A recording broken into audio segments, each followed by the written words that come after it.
자, 말씀드린 20번째 회심에 대해서 보도록 할게요. 자, 우리 리뷰 먼저 해볼까요? 자, 1번, 저번 시간에 배운 거죠. 1번 시작. 하나님의 부르심인 명령인 소명은 외적 소명과 내적 소명이 있으며, 외적 소명이 있는 상황에서 내적 소명을 통하여 택자를 구원하시는 것이 하나님의 기뻐하시는 방법이다. 굳이 여기 한마디를 더 넣자면 하나님의 기뻐하시는 유일한 방법이다가 정확할 거예요. 특히 여름에 수련회나 또 여름 성경학교 준비하는 모든 분들 이 말씀 꼭 기억하셔서 열심히 잘 준비하시고, 우리 학생들이나 우리 또 청년들이 하나님 앞에 큰 은혜 받고 내적 소명을 받는 자들이 많아질 수 있도록 준비해 주시기 바라요. 자, 2번 읽어볼까요? 시작. 중생이란 영적으로 다시 태어나는 것을 말하며 이는 전적으로 하나님의 독점적 사역이자 거부할 수 없는 은혜이다. 이제 중생이란 개념을 우리가 이제 또 알아야 되고요. 자, 3번 시작. 중생은 하나님의 말씀으로만 가능하며 구원의 첫 출발이자 그리스도의 근본적인 변화를 일으키는 필수적인 과정이다. 중생에 대한 특징입니다. 자, 우리가 이거를 한번 찬양으로 우리 저번에 한번 하려다가 못했거든요. 근데 이 찬양이 지난 시간에 배운 거의 요점이에요. 여러분 다 아시는 노래인데 돈으로도 못 가요. 쭉 가다가 나중에는 소명도 나오고 오늘 배울 회심도 나옵니다. 보시면서 한번 같이 찬양하도록 하시다. 박수 치면서 하겠습니다.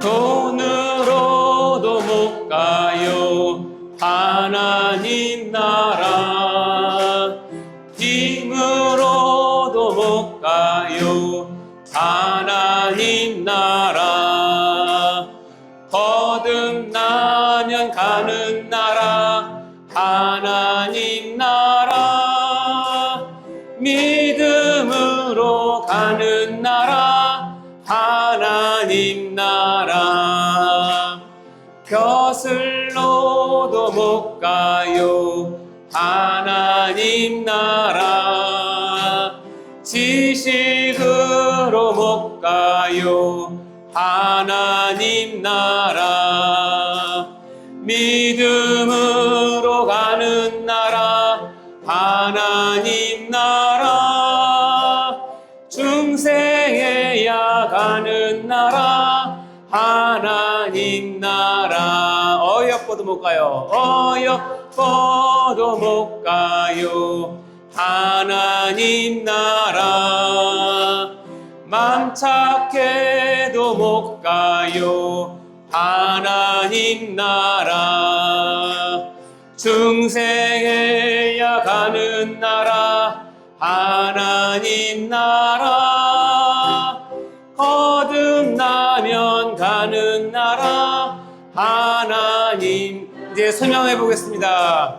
원한다고 못 가요 하나님 나라, 때를 써도 못 가요 하나님 나라, 부름 받아 가는 나라 하나님 나라, 소명 받고 가는 나라 하나님. 자, 오늘 배우는 회심해 보겠습니다.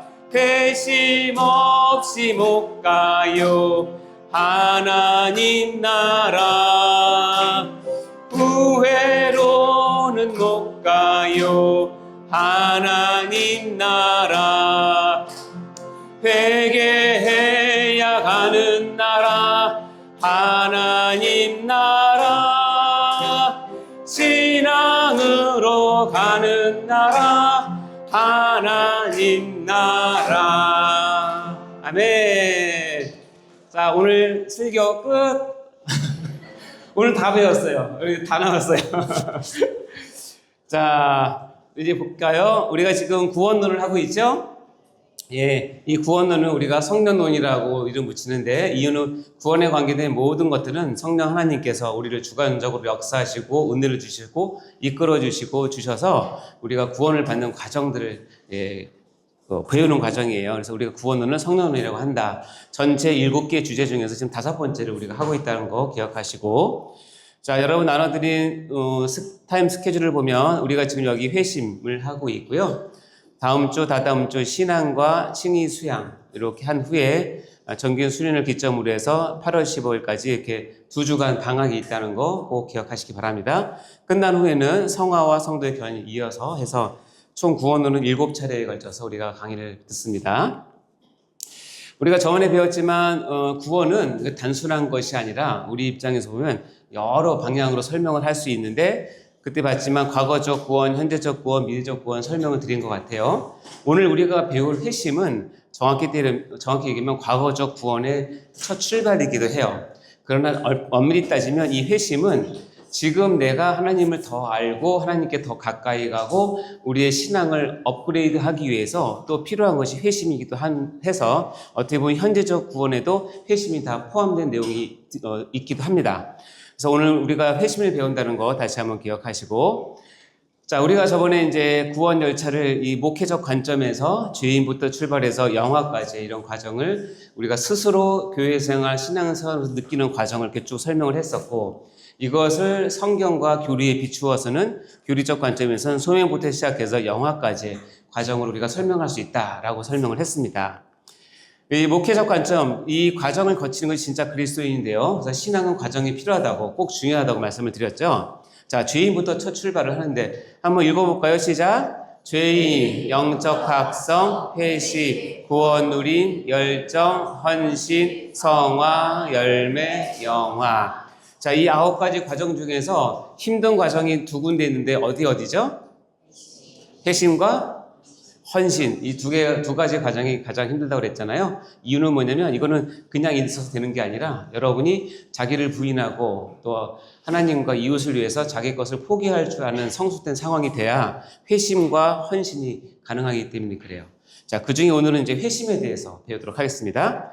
이것을 교리적 관점에서는 우리가 이렇게 표현하죠. 소명부터 시작해서 영화까지 한번 복습처럼 읽어볼까요? 시작. 소명, 중생, 회심, 신앙, 칭의, 수양, 성화, 견인, 영화. 너무 잘하셨어요. 이거를 외우려면 어떻게 한다 그랬죠? 시작. 소, 중, 회, 신, 칭, 성, 견, 영. 자, 오늘은 어디 배운다고요? 회심을 배울 예정입니다. 그래서 이 표를 드렸는데 구원의 과정 서정인 소명부터 중생, 회심, 신앙, 칭의, 수양, 성화, 견인, 영화를 여러분과 제가 우리 인생사에 비교를 해서 이렇게 쭉 설명했던 거 기억나시죠? 이건 여러분 알기 쉽게 하라고 한 거니까 다른 교단과 다른 교회에서는 모르는 내용이니까 우리끼리 잘 알고 계십니다. 자, 이거를 간단하게 보면 이렇게 되죠. 소명, 중생, 회심은 우리가 받은 구원이 나에게 어떻게 탄생하는가를 설명하는 구원의 요소라고 생각을 하시면 돼요.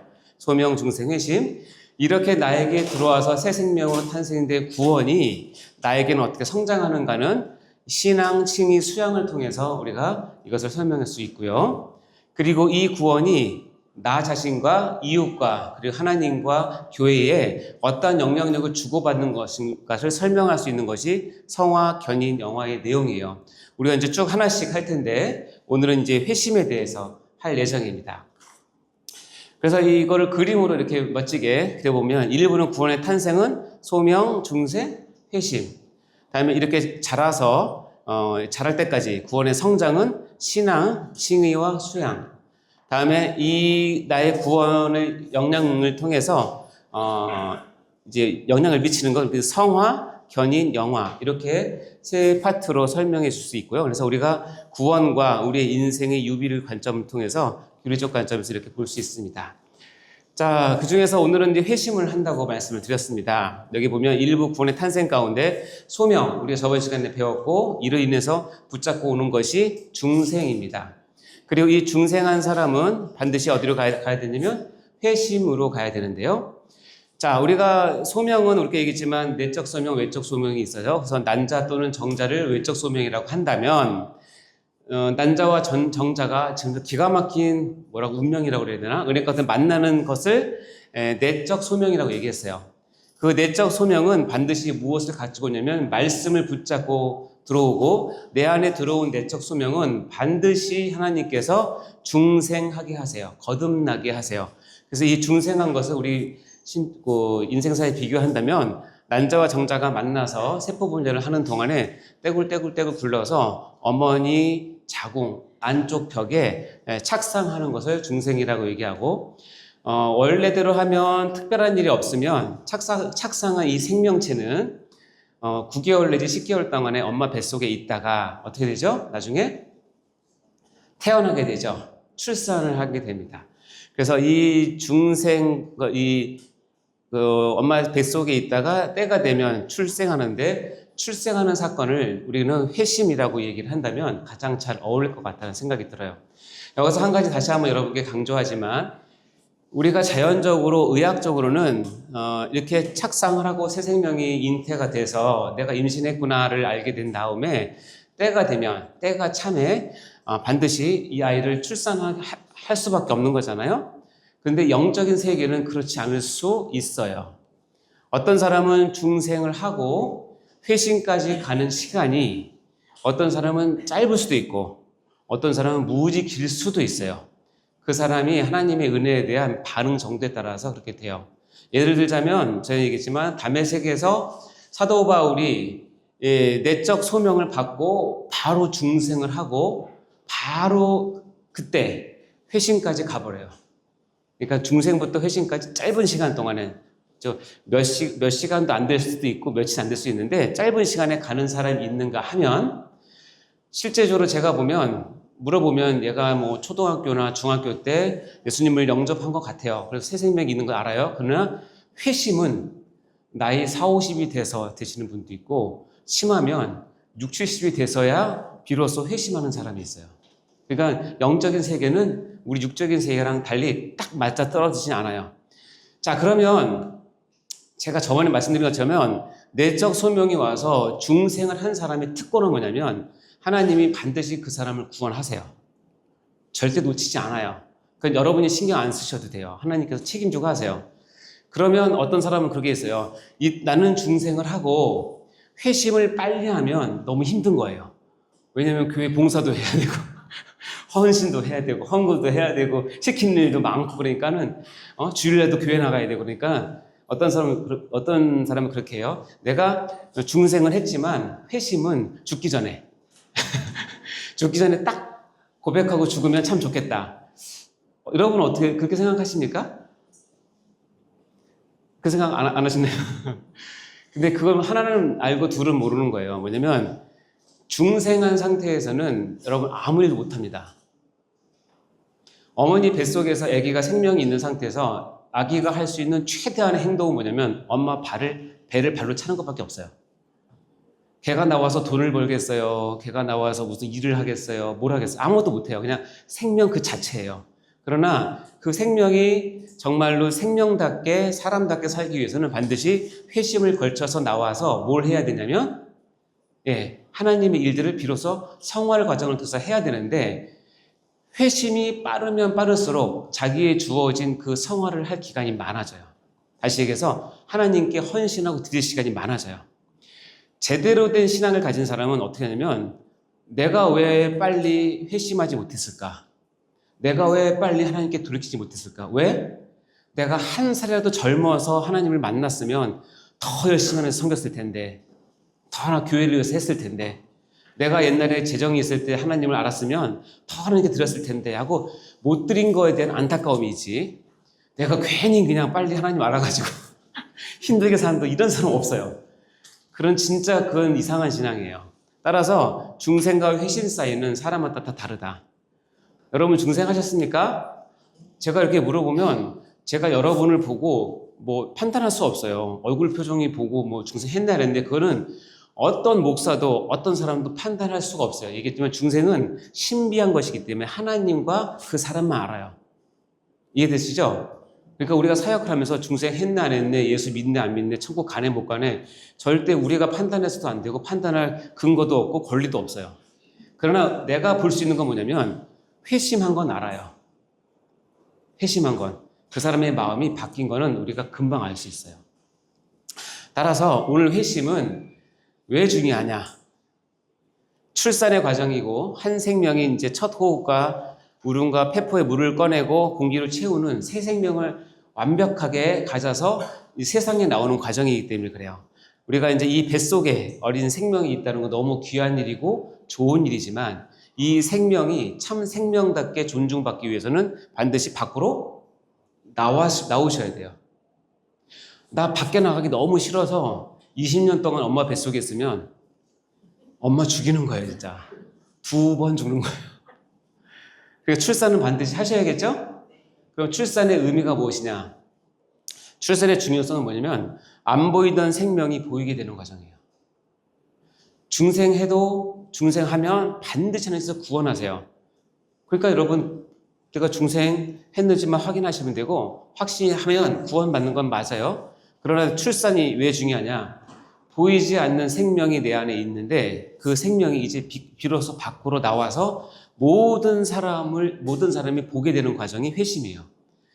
여러분, 회심하기 전에는 여러분이 교회 다니는지 예수 믿는지 아무도 관심도 없고 아무도 알아주지도 않아요. 그러나 회심한 상태로 신앙생활을 하면 옆에 있는 사람이 반드시 알게 돼요. 이런 사람이 있어요. 회사에서 막 얘기를 하다가 드디어 밖에서 내가 교회 나간다는 사실을 알게 됐어요. 어떤 분이. 근데 그러는 거예요. 그동안 교회 나갔었어? 이렇게 물어보는 거예요. 근데 그 회사 20년 다녔어요. 20년 다니는 동안에 이 사람이 교회 다니는 줄 아무도 몰랐어요. 왜냐면 술 잘 마시지, 뭐 담배도 하지, 노래방 가면 노래 멋지게 하지, 넥타이 묶어가지고 노래하지, 막 그러니까 뭐 그냥 아주 그냥 세상 가요 뽑아내지. 그러니까 전혀 이 사람이 교회 다니는 사람 생각 못했죠. 그러다 이 사람이 어느 순간 회심을 하면 딱 알아봐요. 너 왜 그러냐?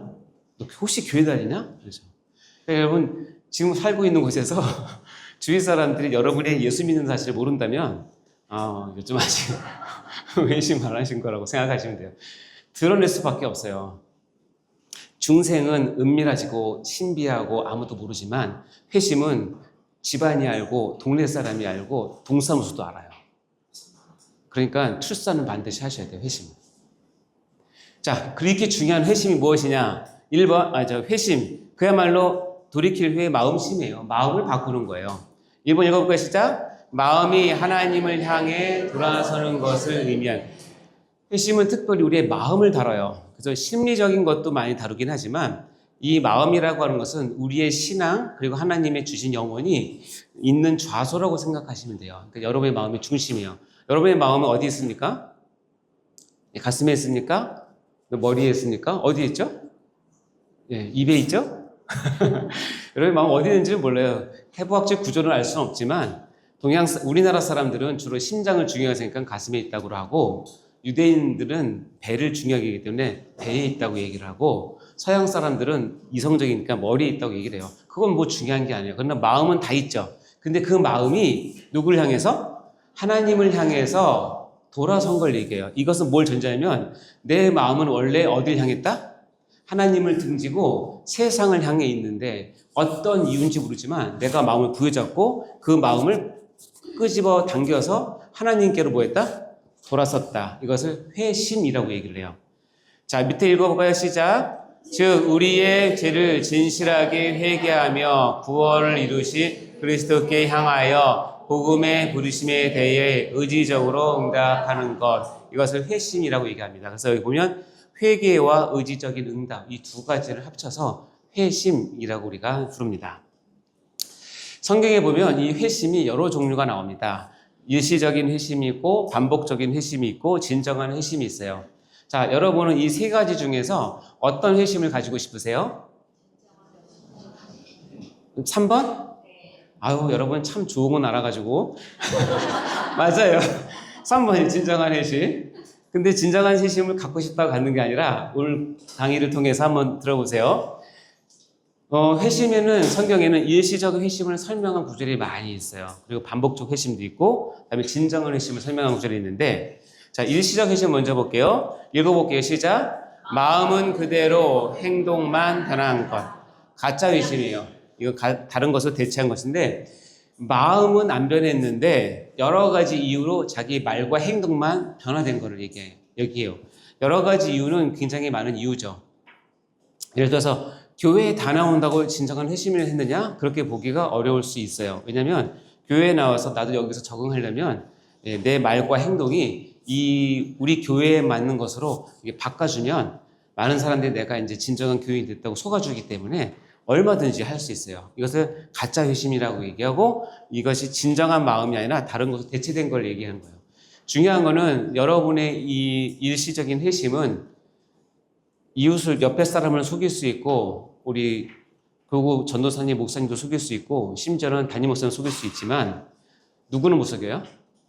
하나님은 못 속여요. 재밌는 건 뭐냐면 일시적인 회심은 자기 자신도 속아요. 내가 회심하고 있었다라고 속아요. 그렇기 때문에 중요합니다. 자, 마태복음 보면 일시적인 회심 이렇게 설명하는데요. 13절 읽어볼까요? 시작. 돌밭에 뿌려졌다는 것은 말씀을 듣고 즉시 기쁨으로 받되 그 속에 뿌리가 없어 잠시 견디다가 말씀으로 말미암아 환난이나 박해가 일어날 때에는 곧 넘어지는 자요. 예수님께서 신앙의 어떤 그 샘플들을 설명할 때 돌밭을 설명한 경우가 있는데 비유로 돌밭에 뭐가 떨어졌냐면 씨가 떨어졌어요. 그래서 이제 말씀이 떨어졌다고 표현을 해요.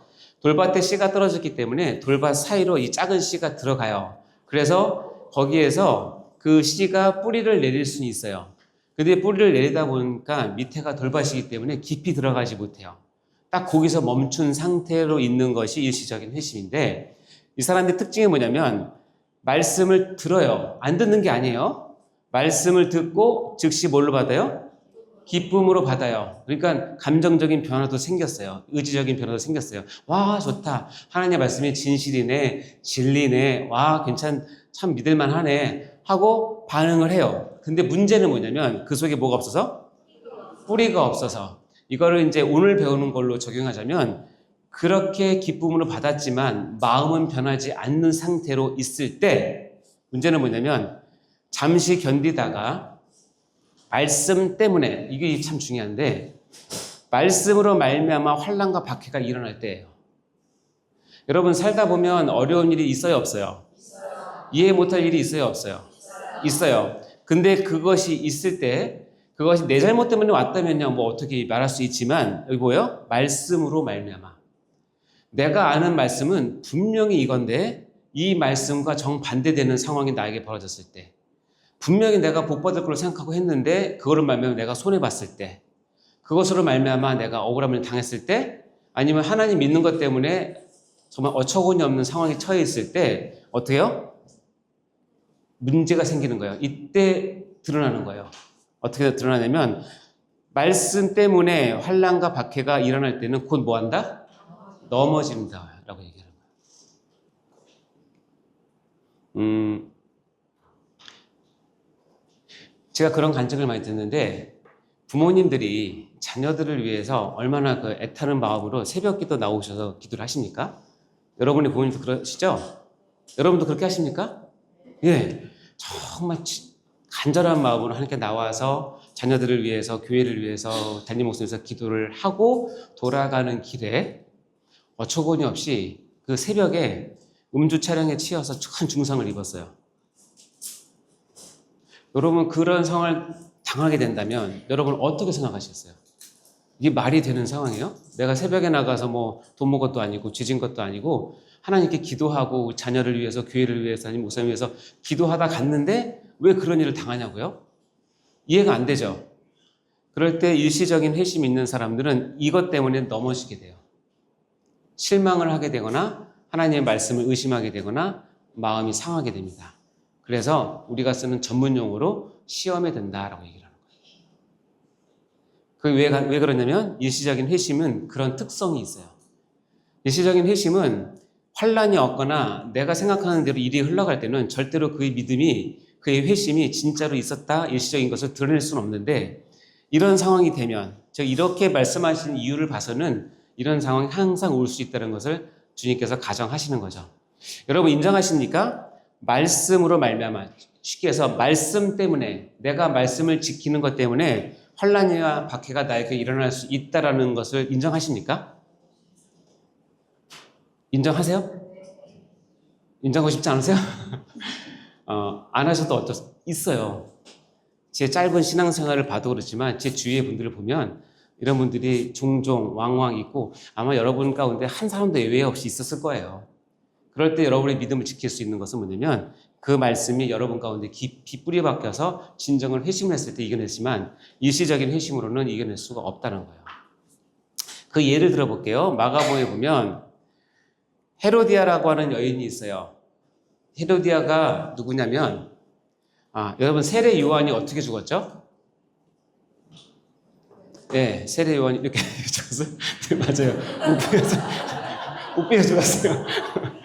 세례 요한이 하나님의 사람이고 예수님께 세례를 베풀었던 세례 요한이잖아요. 세례 요한이 어떻게 죽냐면 그 당시 분봉왕이었던 여기 헤롯 안티파스라는 분봉왕이 다스리고 있었는데 헤롯의 남동생 빌립이라는 남동생은 다른 지역의 분봉왕이었어요. 근데 이 헤로디아라는 여성은 역사가 증명하는 아주 정치적 야망이 엄청난 여자예요.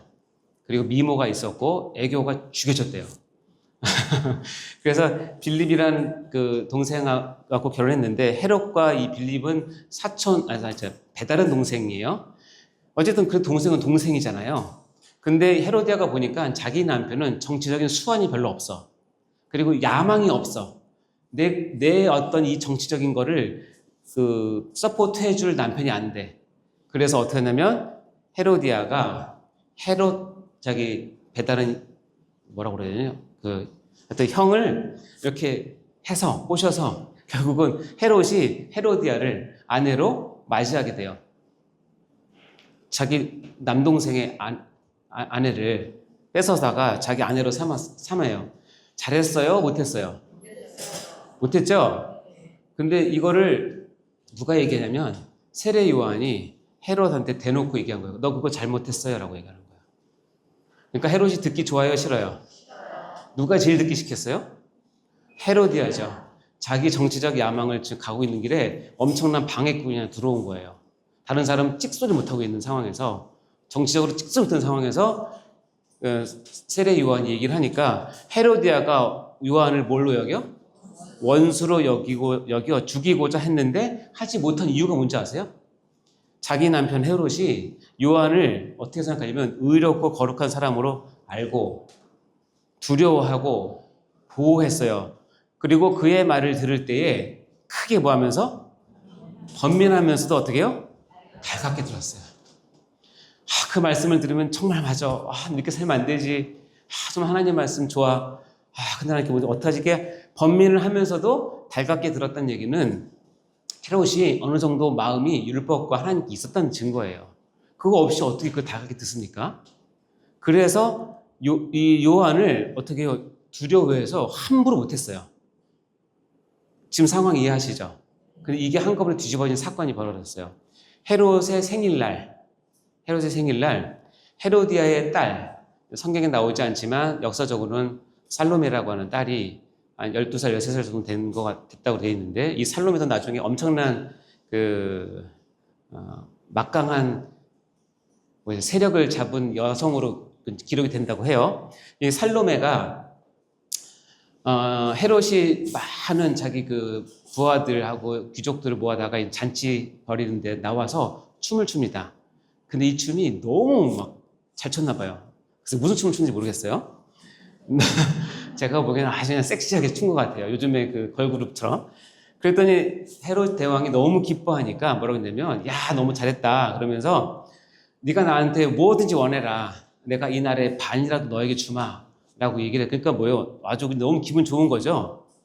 이때 반 달라고 하면 안 됩니다.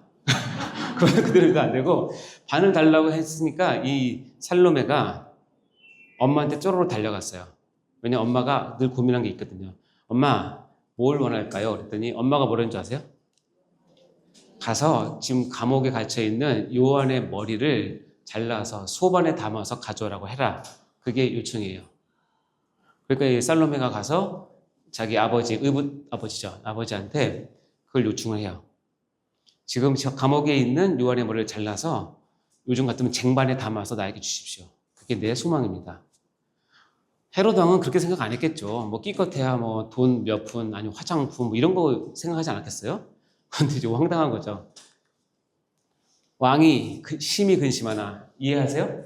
왕이 심히 근심하나 자기가 맹세한 것과 그 앉은 자들로 인하여 그를 거절할 수 없는지라. 그래서 왕이 시병 하나를 보내서 요한의 머리를 가져오라 명하니 그 사람이 나가 옥에서 요한의 목을 베어서 가져갔어요.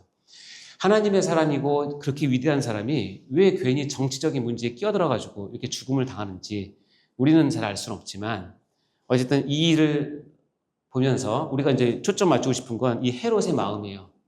헤롯은 요한을 존귀한 사람, 위대한 사람, 하나님이 보낸 사람, 그의 말은 정말 들을만하고 달고, 그러나 나에게 참 교훈이 주는 말을 하는 사람이라고 생각했지만 뭐예요? 자기가 맹세한 것과 그 앉은 자들로 인해서 내 정치적인 것과는 바꿀 수 없는 거예요.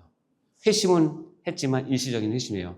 일시적인 회심은 자기의 정치적인 생각과 자기의 유익에 어긋나면 반드시 꺾입니다. 그래서 그것을 잡을 수 있는 능력이 안 돼요. 그래서 어떻게 해요? 그를 거절할 수 없어요. 헤롯이 했던 회심이 일시적인 회심의 대표예요. 이해되시죠?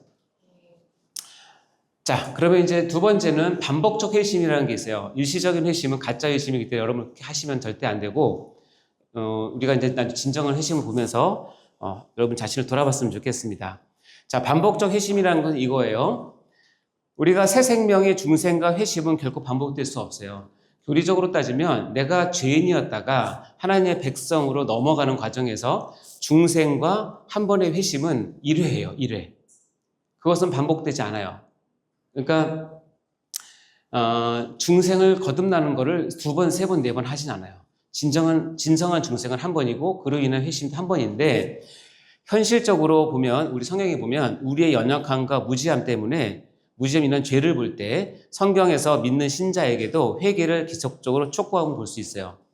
여러분이 중생을 다 하셨나요?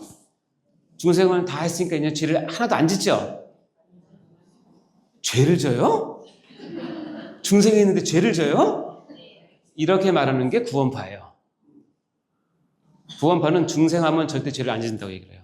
지을 수 없다고. 그러나 여러분 살아보니까 중생을 했는데도 여전히 죄를 짓죠. 그럼 그때마다 하나님께서 뭘 요구하냐면 반복적인 회심을 요구하세요. 그걸 회개로 요구하세요. 그래서 회개를 계속적으로 촉구함을 알 수 있어요. 성경에서는 이 반복적인 회심은 물론 우리가 해야 될 당연한 것은 아니지만 우리의 연약함을 아시는 주님께서 이 회심을 반복적으로 하기를 요구하시고 권하세요.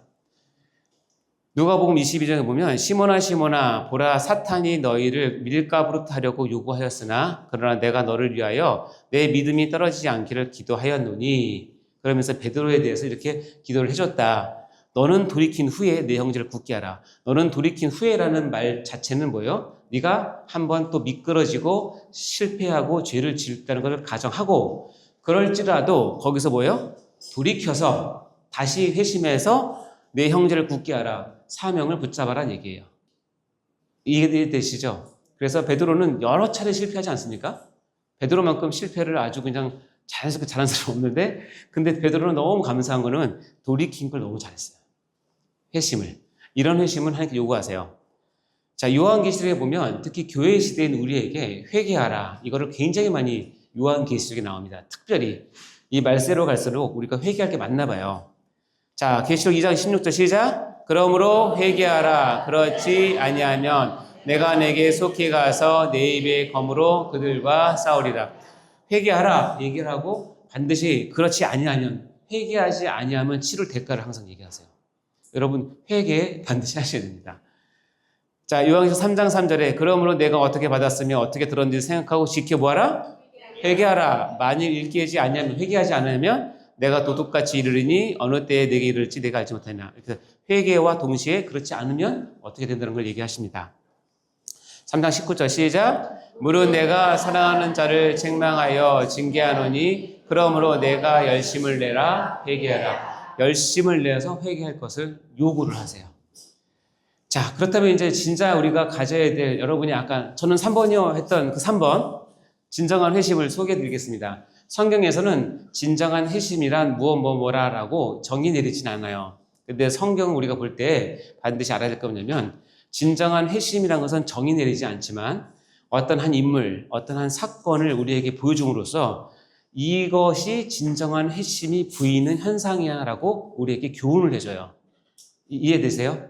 그러니까 그런 사건과 그런 인물들의 이야기를 들을 때 여러분은 그 인물 대신에 여러분 자신을 거기다가 이렇게 대입을 시켜봐서 나라면 어떻게 됐을까? 나라면 이렇게 했을까? 라고 자꾸 생각을 해보면 진정한 회심이 무엇인지 여러분 가운데 박히실 수 있어요. 자, 저와 함께 해보시겠어요? 하실 거죠? 자, 진정한 회심은 뭐냐면 진정한 중생의 외부적 표현이에요. 다시 얘기하면 중생을 해서 이것이 외부적으로 내가 하나님의 백성, 하나님의 사람이 되었다라고 표현은 뭐냐면 진정한 회심했을 때예요. 아까도 얘기했지만 내가 중생만 한 것 가지고는 내가 사회생활을 하거나 뭐 회사생활, 가정생활에서는 내가 하나님 믿는다는 것 잘 안 드러나요. 왜냐면 속에 있는 거니까. 그러나 회심을 딱 해버리는 순간 반드시 드러납니다. 일단은 술을 안 먹어서 드러나는 거 그런 건 너무 유치한 거고 그의 말, 그의 눈빛, 그의 생각하는 패턴, 배려 이런 것들이 달라져요. 달라져요, 진짜. 옛날에 그 사악한 눈이 아니에요. 옛날에 그 험담하고 그런 게 절대 아니에요. 진정을 회심을 하면 그걸 못 한다니까요.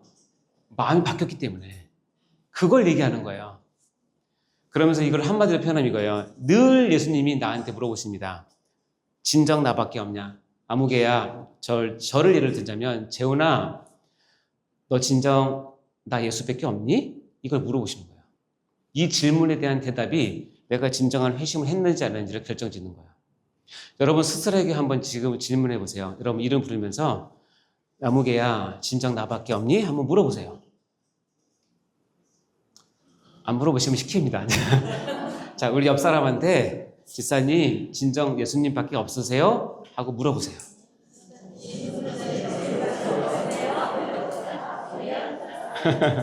네. 이 질문에 여러분이 이러면 안 되고 눈을 피하면 안 되고 와야 돼요. 분명한 결정을 보이는 거예요. 자, 그래서 이 진정한 회심을 설명할 때 이제 다음에 성경의 세 인물을 제가 설명을 하기 전에 제가 이 한 분을 소개를 하겠습니다. 춘향이. 그래서 제가 하나님께 기도했어요. 하나님, 이 진정한 회심을 설명하기 위해서 춘향이 얘기를 성경책에 꼭 넣어주세요. 그러면 참 좋을 것 같아요. 너무 신기한 게, 예, 들어가면 2단이에요. 춘향이는 다 아시죠? 춘향이가 누굴 만나요? 이몽룡을 만나죠? 몇 살 때 만나요? 28 청춘이니까 28인가요? 아니죠. 28, 16, 16살에 만난 거. 중학생, 좀 중3 정도 됐나 봐요. 그러니까 그때 만났으니까 얼마나 뜨겁고 순수하고 진정합니까? 내가 만약에 춘향이가 30대 후반쯤 됐으면 절대 이거 절대 이미 계산 다 끝났거든요. 내가 여기에 붙어야 되는구나. 계산 다 끝날 텐데 춘향이는 어쨌든 이몽룡을 만나서 짧은 시간 연애를 했지만 정말 마음을 다 준 것 같아요. 이몽룡도 그랬던 것 같아요. 근데 이몽룡이 어디 가죠? 한양에 왜 가죠? 과거 시험을 보러 갑니다. 가면서 이제 뭐 약속도 하잖아요. 근데 그때 아주 유명한 그 정치인이 등장하죠. 누구죠? 변학도. 이런 변이 있나? 변학도가 오죠. 어디죠? 고향이? 남원이죠. 남원을 부인했는데 이 춘향이가 굉장히 어여뻤나 봐요. 그러니까 변학도가 한눈에 찍었어요. 그래서 여러 경로를 통해서 춘향이를 어떻게 하려고 그래요? 수청을 들라고 얘기를 합니다. 자기 어머니를 통해서도 주로 많이 하고, 그러니까 많은 조건을 했겠죠. 여러 조건을 얘기합니다. 그때 춘향이가 어떻게 해요? 다 거절한 이유는 뭐예요? 그쵸. 세상 물정을 몰라서 그렇죠. 그게 아니라 뭐예요? 내 마음에 누구밖에 없어요? 이몽룡밖에 없는 거예요. 이몽룡밖에 없기 때문에 다 거절합니다. 진짜 온갖 그 유혹도 있고 협박 공갈도 있고 또 엄마를 시켜서 하는 것도 있고 있는데 다 거절합니다. 그리고 춘향이 어머님이 남원에서 음식점을 하셨잖아요. 그러니까 생각해 보면 그래요. 엄마가 와서 춘향아, 네가 한 번만 들면 우리 이 사업 믿어주지 않겠냐. 여러분이 변사또라면 그러지 않겠어요? 이렇게 추청을 들면 앞으로 모든 관아의 회식은 춘향이 집에서 한다. 이렇게 3년만 돈 끌어 모으면 평생 먹고 삽니다. 현실적이죠? 근데 춘향이는 엄마의 그것도 안 들어요. 어디까지 안 듣냐면 감옥에 가실 때까지도 안 들어요. 여러분 어디까지 안 듣는지 아세요? 자기가 그렇게 나를 쉽게 하면 구해주러 와야 될 백마탄 왕자로 와야 될 이몽룡이 감옥에서 만났는데 어떻게 만났는지 아세요? 거짓골로 와요. 근데 실은 뭐예요? 실은 암행어사죠. 여러분만 알죠? 춘향이는 몰라. 근데 자기가 그렇게 바라던 이몽룡이 왔는데 뭘로 왔어요? 거짓골로 왔어요. 이쯤 되면 변해야 되는 거 아니에요? 이쯤 되면 포졸 내가 그동안 잘못 생각했네. 나 좀 풀어주게. 둘 잘못 탔네. 이렇게 해야 될 거 아니에요? 근데 거짓골로 온 이몽룡을 보고도 마음이 안 변했어요. 어디까지 갔냐면 생일 잔치 때 자기가 죽을 걸 앞두고까지도 안 변해요. 이게 뭐예요? 진정한 회심이에요. 여러분 상상해 보실래요? 한번? 춘향이가 이몽룡을 사랑하고 마음이 있어요. 근데 여러 유혹과 압박과 못 견뎌서 그냥 수청을 한번 들었다 칩시다. 그래서 감옥에서 풀려나고 집안에서 잘 됐다고 칩시다. 근데 이몽룡은 반드시 어서떠러 오죠. 우리 알죠? 어서떠러 온 이몽룡과 수청 한 번 든 춘향이가 처음 만났을 때 그 눈빛과 끝까지 자기의 정조를 지키고 회심을 지키고 마음을 지켜서 그때 만났을 때 그 눈빛과 여러분 어떤 걸 하고 싶으세요? 여러분 헷갈리면 예수님이 거짓골로 오셨어요. 그래서 얘가 예수님을 버릴 수 있는 상황이 됐어요. 그래서 예수님을 안 버리고 끝까지 있다가 예수님이 재림할 때 보는 눈빛과 여러분의 눈빛과 예수님 알고 보니까 별거 아니에요. 나에게 별거 해준 거 없어요. 그래서 내가 마귀의 유혹과 여러 가지 세상 유혹에 내 마음을 다 줬어요. 그런데 나중에 더 크고 와버렸어요. 그때 여러분 예수님 바라보는 눈빛이 어떻겠어요? 춘향이가 수청 한두 번 듣고 만약에 이몽룡을 만나면 그 얼굴 표정이 그야말로 똥 씹은 표정이 되는 거예요. 망했다. 진짜 오셨네. 그래서 여러분 성도 가운데 우리도 마찬가지지만 여러분이 예수님을 하나님을 향한 마음이 있잖아요. 그 마음을 얼마나 많이 주위에서 달라고 합니까? 하나님께 다 주지 말고 나한테도 조금 달라고 하고 이거 하면 뭐 좋다고 여러분의 마음을 뺏으려고 하잖아요. 하나씩 주기 시작하면 몸은 편해질 수 있고 돈을 벌 수 있고 마음은 편해질 수 있지만 그러면 뭘 못하는지 아세요? 예수님이 다시 온다는 말이 이제 싫어져요. 예수님이 다시 온다는 그게 부담스러워져요. 안 왔으면 좋겠다고 생각해요. 이런 성도 많습니다, 여러분. 왜? 마음을 빼앗겼기 때문에. 성경은 진정한 회심을 가진 성도를 하나님께서 요구하시지 마음 여기저기 막 주는 사람을 절대 요구하지 않으세요. 그러니 이 춘향이 얘기가 성경에 지금 들어갔으면 좋겠죠. 자, 이해가 됐습니까? 진정한 회심? 네. 그래서 마음이 힘들 때마다 춘향전을 한번 보세요. 자, 지금 세 사람을 제가 소개할 거예요. 진정한 회심을 한 세 사람을 제가 소개할 텐데, 물론 성경에는 진정한 회심이 이거다라고 정의하진 않습니다. 그러나 이 사건을 통해서 하나님께 마음이 있는 사람 이렇다라고 하나님께서 소개를 해줘요. 그게 첫 번째가 아브라함이에요. 22장 읽어볼까요? 시작. 사자가 이르시되 내 손을 대지 말라. 그에게 아무 일도 하지 말라. 내가 내 아들 내 독자까지도 내게 아끼지 아니하였으니 내가 이제야 내가 하나님을 경외하는 줄 아노라. 아브라함이 100세 때 이삭을 얻습니다. 하나님께 약속하신 선물이에요. 당연히 너무나 귀해요. 100세 때 여러분 아들 얻어보신 적 있습니까? 아직 100세가 안 되셨군요. 얼마나 좋았을까요? 그러니까 이삭이 한 16, 17, 18쯤 됐을 때 하나님께서 밤에 나타나셔서 아주 죄송합니다. 그게 아니라 아주 핵심적인 테스트를 하시는데 오셔가지고 네 아들을 번제로 바치라 이렇게 단순하게 얘기한 게 아니라 아브라함아 내가 네게 준 네 아들, 네 독자 그 네 이삭을 나에게 바치라. 계속 이삭 앞에 소유고를 붙여요. 무슨 소유? 네 아들, 네 독자라는 거예요. 떠보는 거예요. 계속. 하나님께서 아브라함이 정말 내가 선물로 준 이삭을 붙잡고 거기 푹 빠져서 나를 지금 내 마음이 떠났는지 그럼에도 불구하고 나에게 마음이 있는지를 테스트하세요. 그게 이 사건이에요. 근데 결론적으로 얘기하면 아브라함이 진짜 대단하신 분이에요. 어떻게 이걸 통과했을까요? 그러니까 이렇게요. 내가 내 아들, 내 독자까지 내게 아끼지 아니했다라고 인정을 하세요. 그러면서 이해하지 못할 말씀을 하세요. 내가 이제야 네 아브라함이 하나님을 경외하는 줄 알았다고 얘기해요. 이제야 알았대요. 그리고 그동안 몰랐다는 얘기예요? 그렇진 않아요. 이거는 그렇게 풀면 안 되고 네가 하나님을 경외하는 줄을 내가 이제야 알았다라는 표현은 뭐냐면 하나님의 입장이 아니라 우리 입장에서요. 다시 얘기하면 아브라함의 마음은 진정한 회심을 한 것을 하나님께서 벌써부터 알고 계셨고 숨겨져 있어요. 이 숨겨져 있는 하나님을 향한 진실한 회심을 하나님께서 드러내서 오고 오는 세대에 진정한 회심이 무엇인가를 알려주고 싶으신 소망이 있는 거예요. 그래서 누구를 사용하냐면 이삭을 썼고 이삭을 써서 네가 이렇게 한 걸 보니 네가 이게 순종했던 것을 통해서 하나님이 경외하는 것은 이런 거라는 것을 내가 계시를 했다는 뜻이에요. 하나님이 이전에 몰랐다가 그 사건을 통해서 안 것이 아니라 하나님이 우리의 유익을 위해서 아브라함의 이 온전한 순종을 이제 알았다라고 표현하심으로 해서 우리가 진정한 회심이란 이런 것을 배우게 하셨다는 거예요. 그래서 하나님은 진정한 회심을 하는 사람을 너무너무나 기뻐하시고 좋아하세요. 축복하십니다. 그리고 늘 함께 하십니다.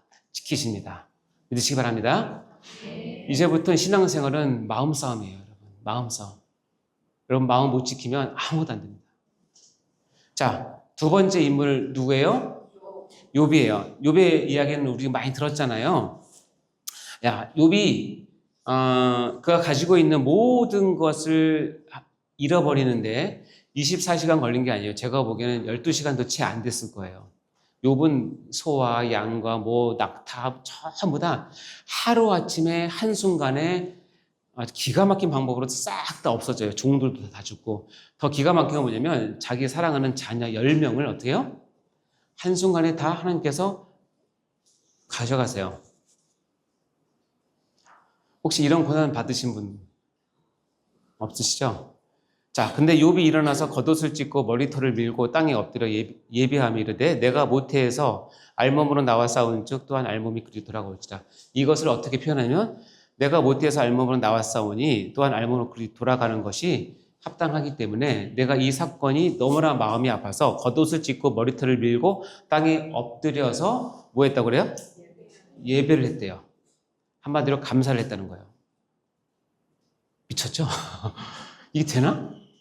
여러분 이해가 안 되시죠? 그러나 여기 보면 예배했어요. 그러면서 욥이 중요한 고백을 합니다. 읽어볼까요? 시작. 주신 이도 여호와시오 거두신 이도 여호와시오니 여호와의 이름이 찬송을 받으실지로다. 여러분 주신 이가 여호와시라는 것을 인정하시죠? 그러니까 하는 게 우리가 많이 구하잖아요. 근데 내가 있는 것을 어처구니 없이 가져갔을 때 그것도 하나님께서 가져갔다고 인정하십니까? 그건 사단이 가졌다고 생각하십니까 혹시?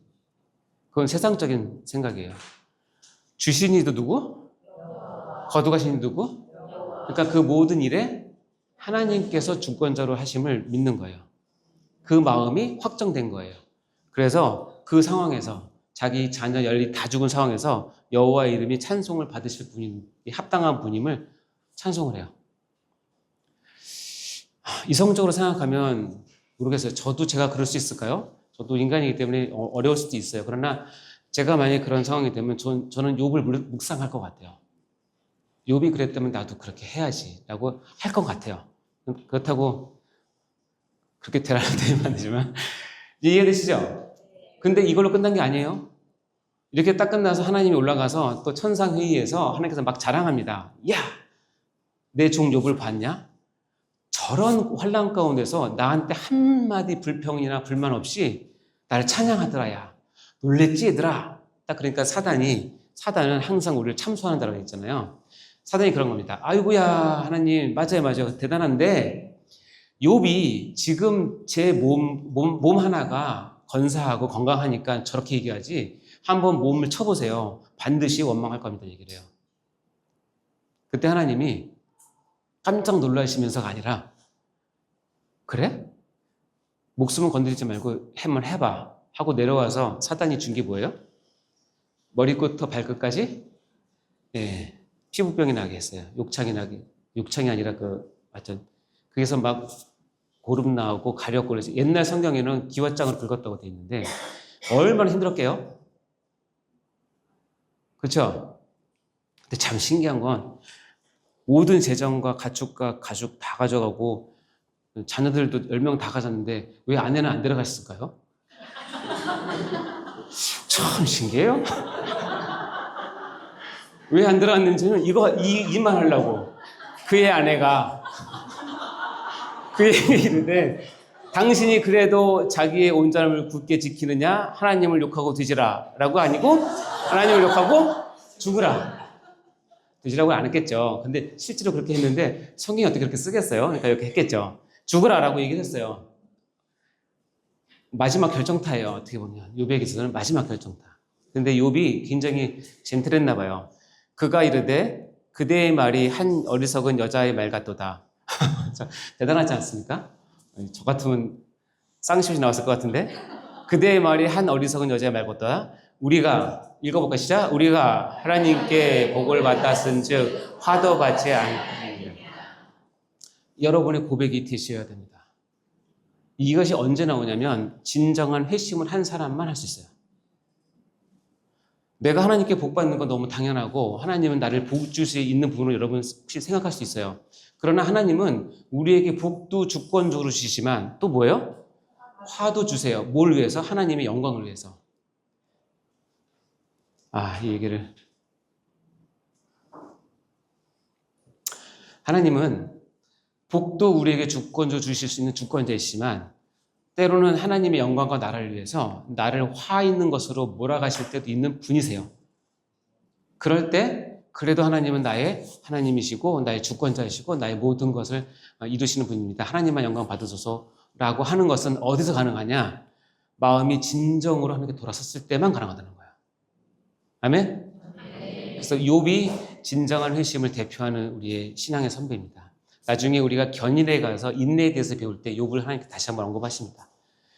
자, 세 번째 분은 누구예요? 다니엘이에요. 다니엘이 하나님의 진정한 회심을 한 사람으로 우리에게 비춰지는데 이유는 뭐냐면 다니엘이 다리오 왕 때 전국의 총리 3명 중에서 수석 총리예요. 근데 그 나라는 이방 제국이에요. 이방 제국에서 120개가 넘는 도가 있는 제국에서 최고 신하예요. 1등 신하. 근데 그 나라 민족 사람이 아니에요. 히브리 사람이에요. 여러분이 만약에 우리나라 대통령까지 그렇다고 하더라도 국무총리가 예를 들자면 방글라데시 사람이에요. 그럼 좀 그렇잖아요? 우리 국무총리가 캄보디아 사람이에요. 좀 그렇잖아요? 얘네들이 보기에는 다니엘이 저기 있는 게 꼴불견이에요. 그러니까 어떻게 해요? 다니엘을 그 자리에서 끌어내리려고 다니엘이 했던 3, 4년간의 모든 공문서와 했던 일을 다 요즘 말로 하면 감사를 합니다. 근데 성경에 보면 한 건도 걸리지? 자, 여러분 지금 공무원 계십니까? 사업하시는 분 계십니까? 이 일이 얼마나 힘든지 아시겠죠? 여러분의 사업체를 뒤져서 먼지 털어서 안 나는 데가 그게 우리의 덕담이잖아요. 근데 다니엘은 그 정적이 다 뒤졌는데 한 건도 안 걸렸어요. 그래서 정적들이 생각하는 꾀가 뭐냐면 우리 제국은 이런 신을 섬기는데 다니엘은 자기들이 믿는 여호와라는 신을 섬기네.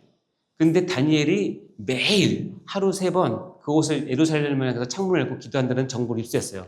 그래서 꾸민 계략이 뭐냐면 왕한테 가서 다리오 왕이요, 당신은 정말 위대한 왕입니다. 그러니까 우리가 당신의 왕의 위엄을 높이기 위해서 앞으로 한 달 동안 우리 왕이 믿는 신 이외에 다른 신에게 기도하는 사람이 발견되면 사자굴에 쳐넣는 법률을 만듭시다라고 얘기했어요. 다리오 왕이 꿈에도 생각 못했죠. 그거 좋네.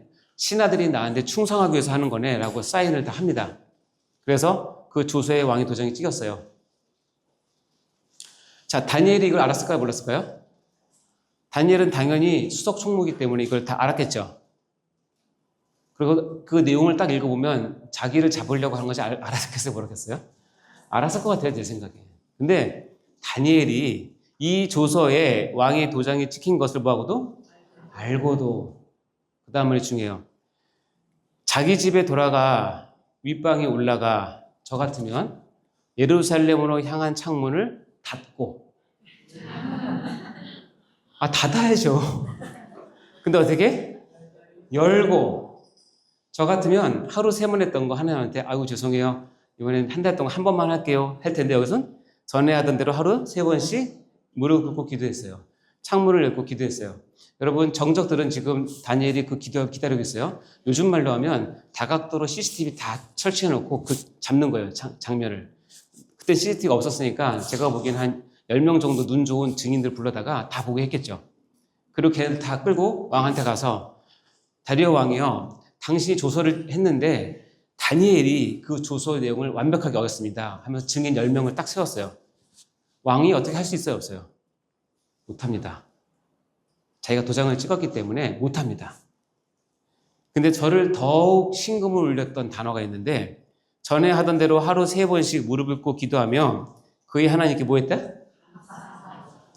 저 같으면 원망했을 것 같은데, 어떻게 이렇게 이럴 수 있냐고 했을 것 같은데, 이게 뭐 했대요? 감사했대요. 제가 만약에 약삭빠른 제가 만약 이런 일을 당하면 전 그랬을 것 같아요. 이 조서를 여호와 앞에 펴놓고, 하나님 이 조서 보이시죠? 얼마나 분통합니까? 그러니까 하나님, 제가 한 달 동안 하나님께 기도 못해도 죄송해요. 한 달 뒤에 뵐게요 하고 기도를 안 했을지도 몰라요. 그런데 다니엘은 진정한 회심을 한 행동을 이렇게 표현한다는 거예요. 여러분은 어떻게 하시겠습니까? 여러분, 진정 회심하셨습니까? 그래서 성경은 이 회심을 굉장히 중요한 우리의 신앙의 전환점으로 얘기합니다. 그래서 회심을 경험하지 않은 사람은 진정한 신앙인 크리스찬으로 드러낸다는 것은 불가능합니다. 그 회심의 두 요소에는 회개와 신앙이라는 것이 있어요. 회심에는 두 가지 요소가 있는데, 잠깐 퀴즈를 내볼게요. 여러분 앞에 보세요. 우리가 회개를 해야 될까요? 회개를 해야 되나요? 1번이에요? 2번이에요? 1번. 예. 근데 여러분이 제가 지금은 안 하지만 제가 항상 강의 끝나면 그동안은 제가 피드백을 적게 했거든요. 제가 하나님께 회개한다는 사람이 많아요. 그러니까 정확한 거는 뭐예요? 회개예요. 이 회개는 뭐죠? 돈 계산하는 거 회개라고 그러잖아요. 회계 장부할 때 회개예요. 그러니까 하나님께 회개하지 마세요. 하나님께 돈 정리하지 마시고 뭘 해야 돼요? 회개. 제가 왜 얘기하냐면, 제가 칼빈대 강의하고 있잖아요. 학생들한테 피드백을 하게 하면 간혹 학생 중에 이렇게 쓰는 학생도 있어요. 아니, 신학교까지 와서 회개를 해요. 제가 그래서 어이가 없어서. 근데 요즘 아이들은 국어 실력이 확실히 떨어지는 건 맞아요. 근데 최소한 여기는 이 왼쪽에 있는 회개. 아시겠죠? 네. 자, 다시 가면 회개입니다. 회개. 회심에 있어서 두 요소가 있어요. 하나는 회개와 신앙이 있어요. 회개는 뭐냐면 내가 과거에 잘못한 것을 깨닫고 그것을 마음에 두고 하나님께로 돌이키는 것, 즉 과거에 대한 회심을 회개라고 얘기해요. 아멘? 그것을 바탕으로 그럼 내가 앞으로 미래는 이런 마음을 가지고 이렇게 살 거야 라고 하는 것을 신앙이라고 얘기해요. 그래서 회심은 과거와 미래의 두 개 다 마음을 돌이키는 걸 얘기해요.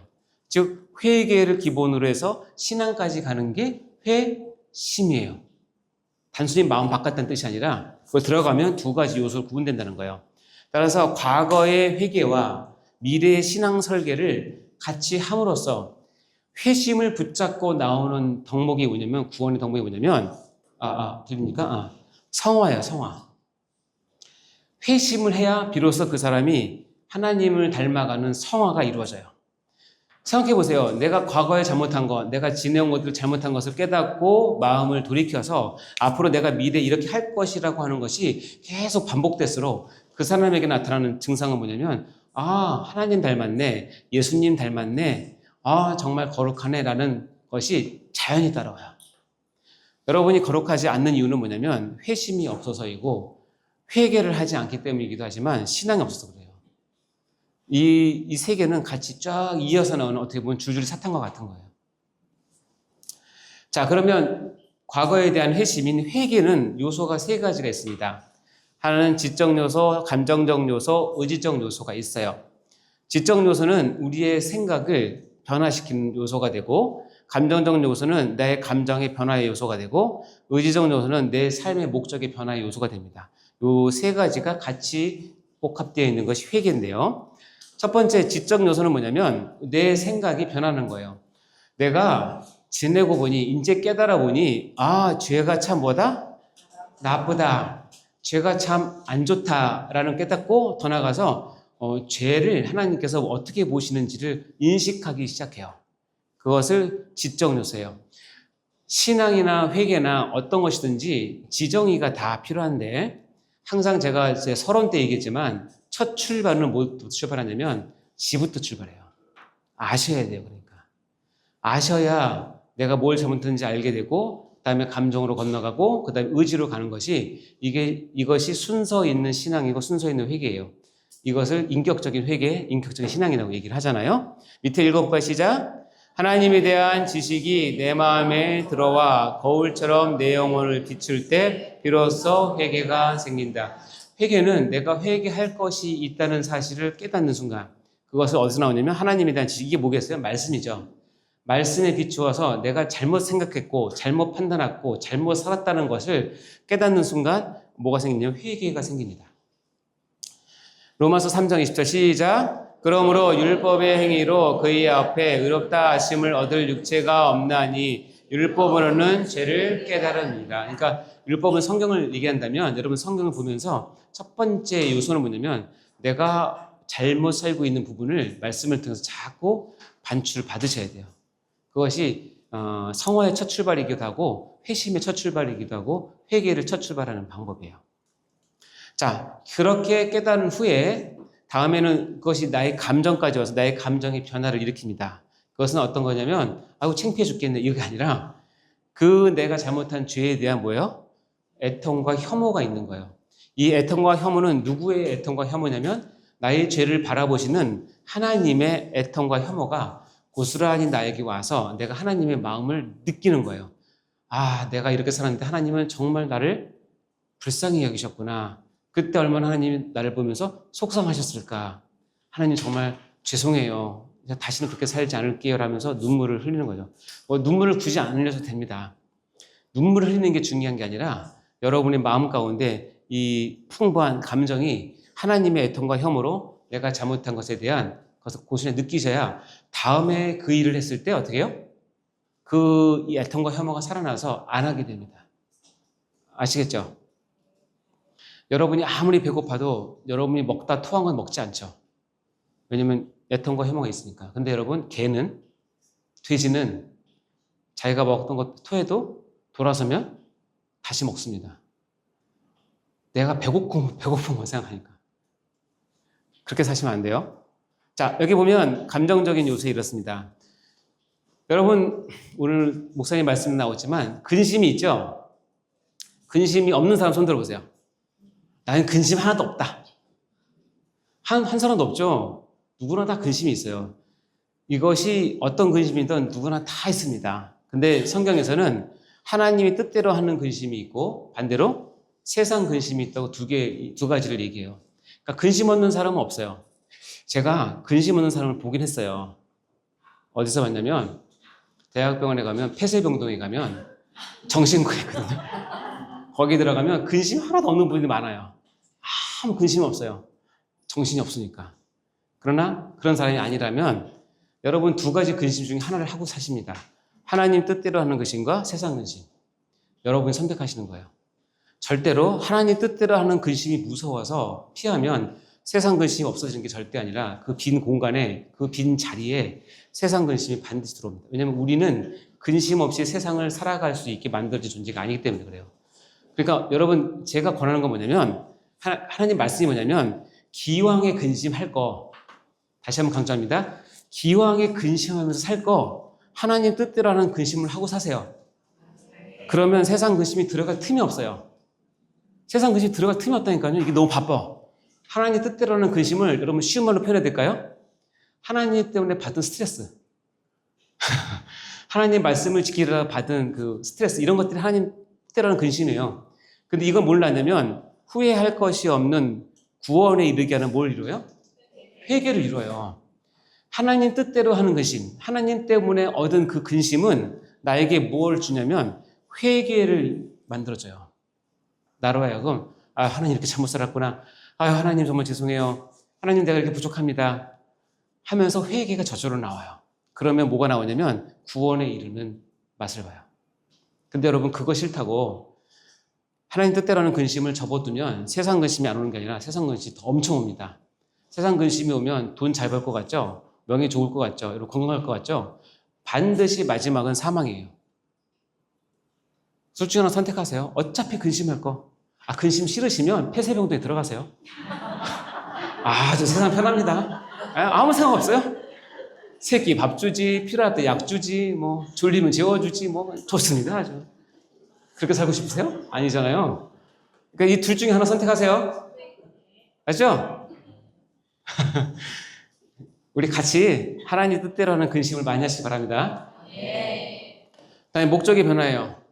이 회개의 지적인 것과 감정적인 것이 와서 결국으로 목적이 뭐냐면 나의 행동이 변화되는 의지적인 결단을 갖게 하는 것이 회개의 목적이에요. 죄를 끊고 그리스도께 뭐 하려는? 순종하려는 거. 그래서 여러분 그 탕자의 비유에서 둘째 아들이 자기 아버지가 살아계신데도 불구하고 유산을 달라고 하나 부르셨잖아요. 그래서 다 받아가지고 현금화 시켜서 해외에 나가서 열심히 펑펑펑펑 씁니다. 그때 하나님께서 기가 막히게 그 지역에 극심한 가뭄이 들게 해가지고 쫄딱 망하게 해요. 쫄딱. 얼마나 쫄딱 망했냐면 유대인이 돼지 치는 우리에 가서 일한다는 건 상상을 못해요. 왜냐하면 돼지는 유대인이 금기하는 동물이기 때문에. 근데 돼지 치는 우리에 가서 일을 하는데 너무 배고파서 돼지가 먹는 주업 열매들을 먹으려고 하는데 성경에 보면 주업 열매를 주는 자가 없다고 그랬어요. 그만큼 상황이 힘든 상황이니까 돼지가 먹는 주업 열매도 못 먹을 정도로 쫄딱 굶었어요. 깨달았어요. 지적인 게 들어왔어요. 내가 잘못했구나. 내가 아버지 뜻을 어겼구나. 그러면서 감정으로 왔어요. 내가 이 꼴이 뭐냐 내가. 너무너무 괴로워했어요. 그리고 나서 세 번째가 뭐냐면 이제 내가 결정을 했어요. 지금부터 내가 아버지한테 돌아갔는데 아버지의 아들이라 일컬음을 감당하지 못하겠으니 나를 품권의 하나로 보소서 하리라 하고 마음의 결단을 한 후에 어떻게 해요? 이에 일어나서 아버지께로 돌아가는 이 의지적 결단이 둘째 아들을 다시 아버지의 품 안에 가져다 주는 결정적인 이유가 되는 거예요. 근데 만약에 이에 일어나서를 하지 않고 돌아가지 않으면 계속 생각만 하고 계속 마음 아파하다가 자고 또 다음날 생각하고 마음 아파다 자고 이렇게 하면 안 일어나죠. 아무 일도 안 일어나요. 이에 일어나서 돌아가니라. 이것이 회개의 결정적인 거야. 그러니까 여러분 회개를 한다고 했을 때는 마지막으로 어디에 가셔야 되냐면 여러분의 마음이 변하고 생각이 변한 후에 감정이 그것을 충분히 애통한 후에 반드시 여러분 일어나셔서 손과 발을 가지고 여러분 뭘 돌이키셔야 돼요. 거기까지 가셔야 완벽한 회개가 되는 것이고 이 회개는 하나님 받으실 만한 아까 얘기했지만 구원을 참맛을 느낄 수 있는 회개가 됩니다. 여러분 요즘에 회개하십니까? 저는 제가 잘 모르겠어요. 여러분의 삶을 제가 모르고 여러분 기도를 모르기 때문에 제가 그냥 어린 마음에 옛날에는 교회에는 회개의 기도가 참 많았던 것 같아요.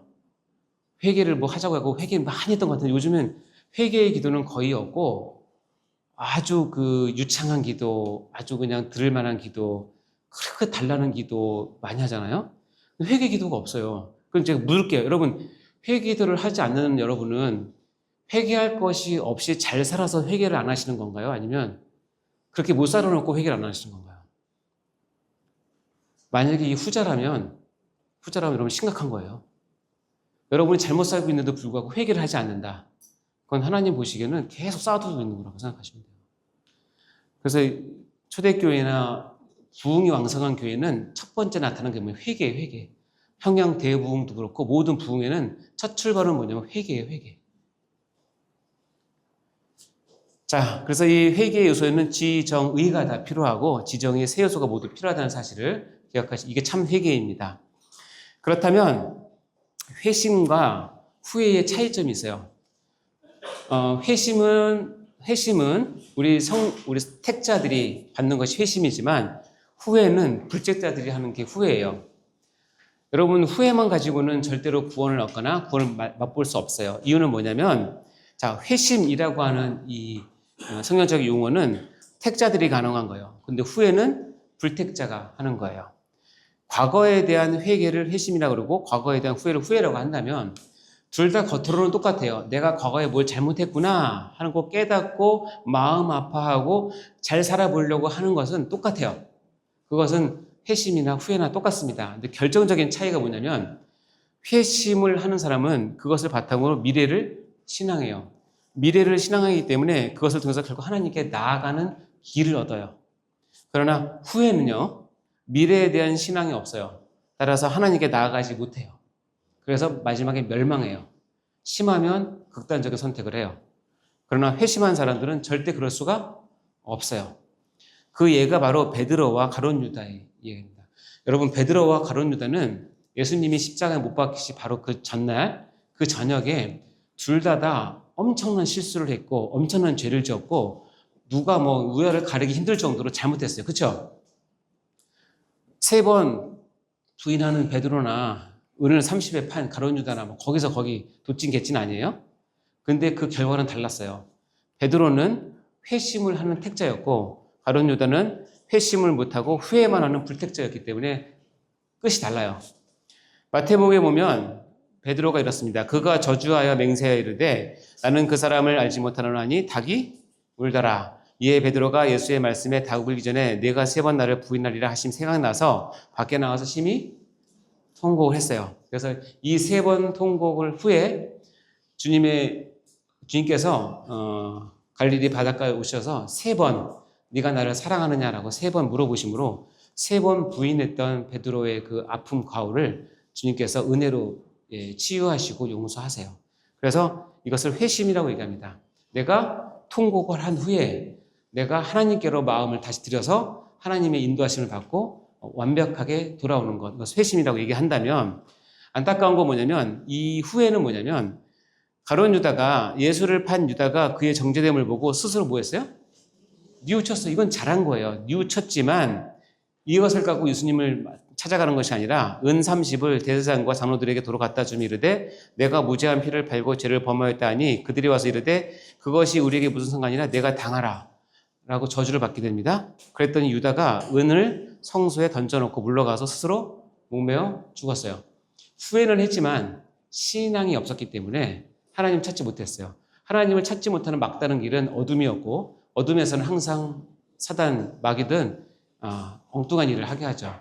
그래서 스스로 목매어 죽었고 다른 성경에 의하면 목매기 떨어지면서 배를 긁어가지고 창자가 밖에 튀어나와서 죽었어요. 그게 가룟 유다의 마지막이에요. 그래서 후회는 누구나 다 할 수 있지만 후회만 갖고는 안 돼요. 후회에서 그치는 것이 아니라 어디로 가야 돼요? 회심으로 가야 돼요. 즉 회개와 신앙으로까지 가시는 것이 신자가 나의 죄에 대해서 하나님께 반응해야 될 방법이에요. 아멘? 그래서 이런 노래가 제가 만들었어요. 반주는 됩니다. 회심 없이 못 가요 하나님 나라 후회로는 못 가요 하나님 나라 회개해야 가는 나라 하나님 나라 신앙으로 가는 나라 하나님 하나님 나라. 이 가사가 이제 완전히 와닿죠? 감사합니다. 자, 이제 마지막으로 이 회심의 특징을 한번 보고 마무리하도록 할 텐데요. 자, 1번에 보면 회심은 우리가 반응하는 것이지만 하나님만의 회심의 창시자이다 라는 말이 있어요. 다시 얘기하면 회심의 출발은 말씀이고 말씀 없이 회심은 불가능하다 뜻입니다. 두 번째는 회심은 인간의 반응을 요구합니다. 그렇다고 해서 인간 반응만 갖고 하는 것이 아니라 그러나 하나님의 선행적 사역 없이는 반응이 불가능하다는 것을 아셔야 하고, 세 번째, 이 회심은 인간의 모든 의식 생활에서 전반적으로 다 드러나는 것이고요. 네 번째는 회심을 해야 하나님과의 깊은 관계가 시작되고 진정한 헌신이 가능해진다는 것입니다. 그래서 다섯 번째, 진정한 회심은 성화를 이뤄가는 근본이 된다. 즉 우리가 성화를 위해서는 진정한 회심이 바탕이 되어야 된다. 자, 이 다섯 가지를 여러분 쭉 적어놨는데 말씀 보고 정리해 보도록 하겠습니다. 회심의 특징 첫 번째, 하나님만의 회심의 창시자이시란 말은 말씀이 없이는 회심이 불가능한 뜻인데요. 야고보서 1장 18절 읽어볼까요? 시작.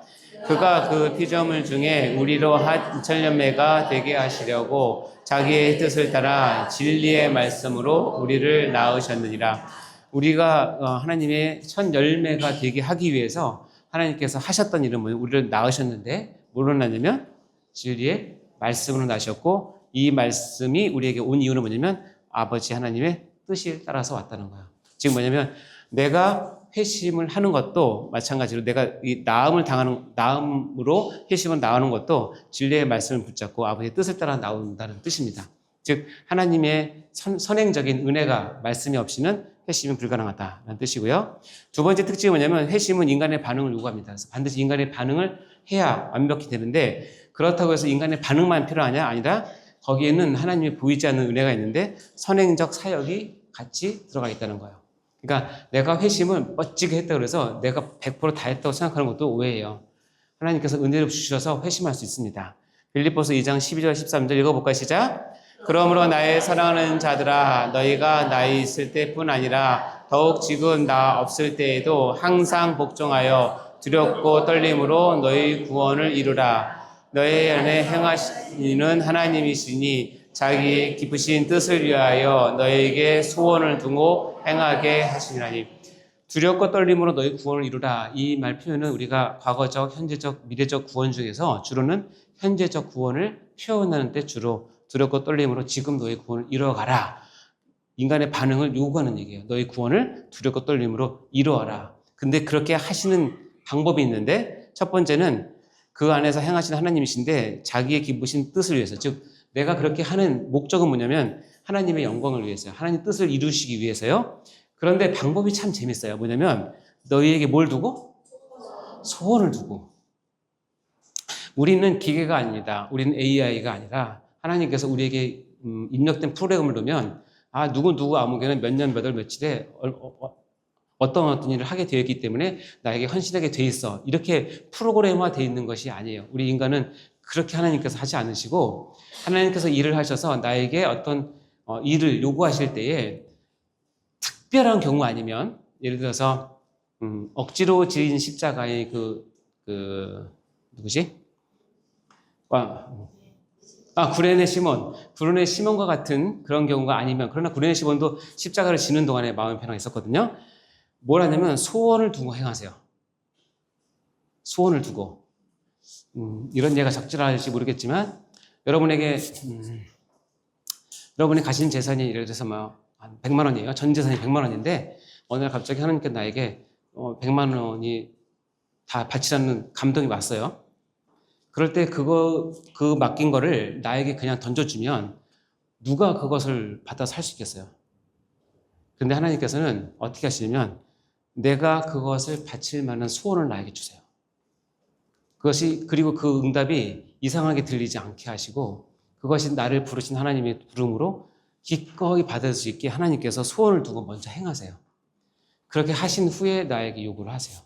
그럴 때 여러분이 진정하게 솔직하게 반응하시면 돼요.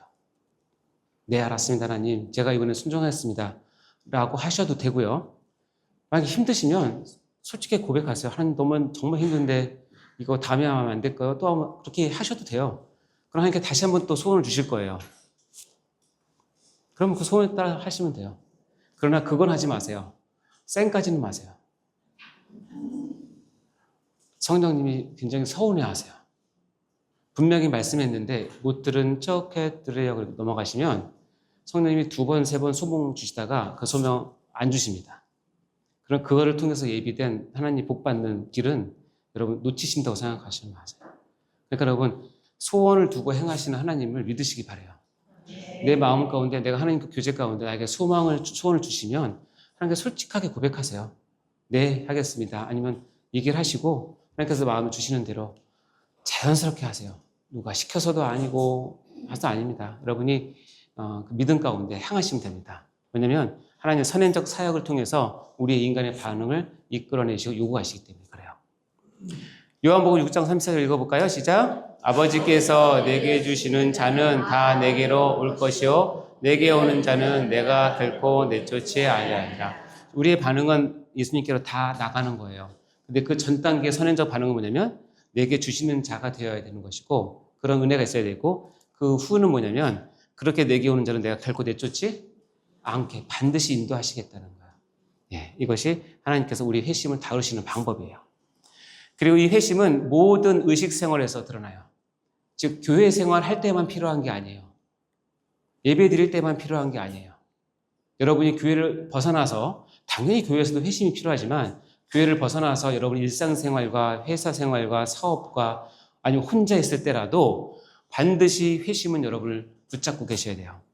고린도서 3장 17절 시작. 또 무엇을 하든지 말에나 일에나 다 주 예수의 이름으로 하고 그를 힘입어 하나님 아버지께 감사하라. 무엇을 하든지 말에나 일에나 예수의 이름으로 여러분이 회심을 하셔야 모든 일에 모든 의식생활에서 회심이 드러납니다.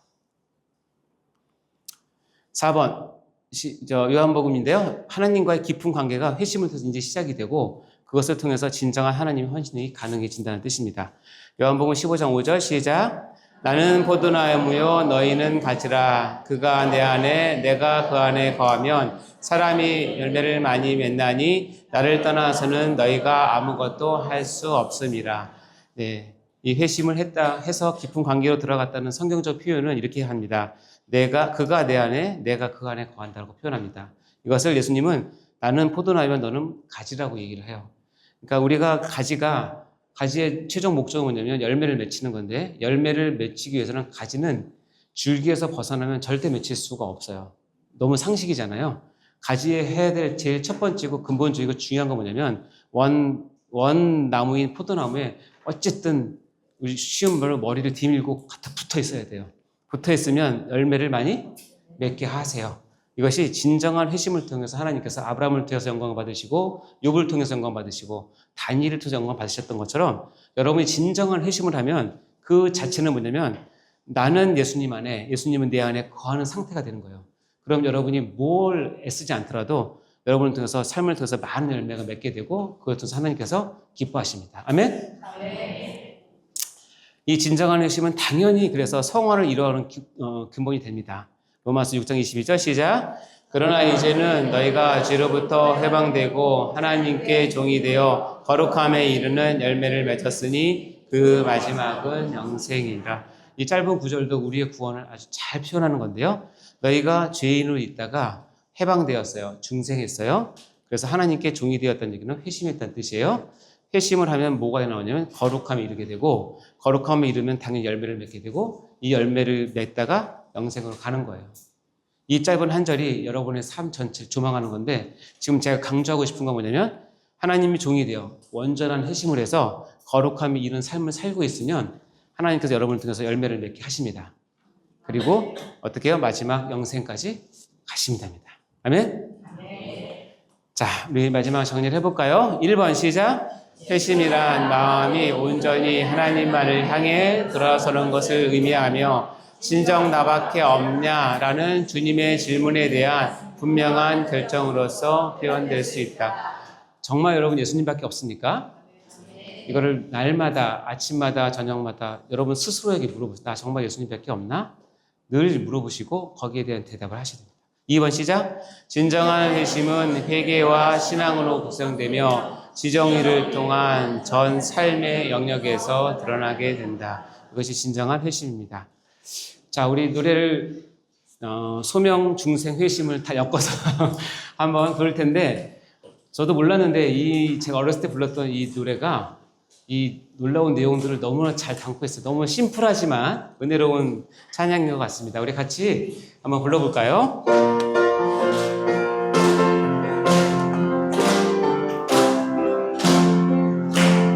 돈으로도 못 가요 하나님 나라, 힘으로도 못 가요 하나님 나라, 거듭나면 가는 나라 하나님 나라, 믿음으로 가는 나라 하나님 나라, 벼슬로도 못 가요 하나님 나라, 지식으로 못 가요 하나님 나라, 믿음으로 가는 나라 하나님 나라, 중생해야 가는 나라 하나님 나라, 어여뻐도 못 가요 하나님 나라, 맘 착해도 못 가요 하나님 나라, 중생해야 가는 나라 하나님 나라, 거듭나면 가는 나라 하나님 나라, 원한다고 못 가요 하나님 나라, 때를 써도 못 가요 하나님 나라, 구름 받아 가는 나라 하나님 나라, 소명 받고 가는 나라 하나님 나라, 회심 없이 못 가요 하나님 나라, 후회로는 못 가요 하나님 나라, 회개해야 가는 나라 하나님 나라, 신앙으로 가는 나라 하나님 나라. 아멘. 자, 하나님이 지금 이 순간에 주님께 온전히 돌아선 지금 나의 마음을 받기를 간절히 원하십니다. 믿으십니까? 따라서 회심은 내가 믿음의 사람임을 드러내는 첫 출발이자 주님께서 찾으시는 한 사람의 가장 중요한 기준이 되는 것입니다. 이 시간 나의 마음을 주님께로만 분명히 정하시길 바랍니다. 여러분 모두가 회심의 사람이 되기를 간절히 축원합니다. 우리 이 시간 우리의 마음을 하나님께로 온전히 정하고, 하나님, 제가 마음을 돌이켜 하나님만을 붙잡기 원합니다. 하나님만을 찬양하기 원하고 하나님만을 바라보기 원하고 신앙하기 원합니다. 하나님 저희 말을 받아주시고 지켜주시고 보호하여 주옵소서. 우리 하나님을 찾는 기도를 하도록 하겠습니다. 주여 외치겠습니다. 주여, 주여, 주여. 하나님 아버지, 진심으로 감사합니다. 우리의 마음이 온전히 하나님께로 돌아서는 그런 귀한 역사 나타날 수 있도록 도와주시옵소서. 아버지, 아브라함처럼, 유업처럼, 다니엘처럼, 아버지 또한 춘향이처럼 하나님 마음을 온전히 정해서 하나님만을 바라보는 저희가 될 수 있도록 인도해 주시고, 하나님께서 우리를 부르시고 찾으실 때에 나의 마음을 온전히 드릴 수 있는 저희가 될 수 있도록 도와주옵소서. 온전한 회개와 온전한 신앙을 갖는 저희가 되게 도와주시고, 온전히 나의 마음이 하나님께로 드려지는 귀한 역사 나타날 수 있도록 아버지 축복하여 주시옵소서. 주여 친히 말씀하시고 아버지 우리를 이끌어 주시길 간절히 바라고 하며, 우리의 마음 받으시길 하나님을 찬양하오니 인도하여 주시옵소서. 홀로 영광 받아 주옵소서. 감사드립니다. 아멘. 하나님 아버지 감사합니다. 오늘 회심을 통하여서 우리의 마음을 다시 한번 돌아보고 우리의 마음이 주인이 온전히 예수 그리스도 한 분임을 우리가 고백할 수 있도록 인도하여 주시옵소서. 우리의 마음을 세상적인 것과 우리의 아버지의 정욕과 우리의 유익을 위해서 마음을 빼앗기는 것이 아니라 오로지 하나님 한 분 예수 그리스도께만 온전히 드릴 수 있는 저희가 될 수 있도록 인도하여 주시옵소서. 아브라함처럼 욥처럼 다니엘처럼 우리의 환경과는 상관없이 그 환경을 뛰어넘는 아버지 하나님 회심을 통하여서 우리의 믿음을 하나님께 온전히 순수하게 드릴 수 있는 저희 모두가 될 수 있도록 인도해 주시고 우리가 그럴 때에 저희를 통하여 하나님 나라를 이룩하여 주시고 우리 교회를 섬기게 하여 주시고 하나님이시여 이웃을 위해서 쓰임받는 저희 모두가 될 수 있도록 인도하여 주옵소서. 모든 영광을 주께 올려드립니다. 우리의 마음이 주인 되신 우리 주 예수 그리스도 이름으로 감사하며 기도드립니다. 아멘. 수고하셨습니다.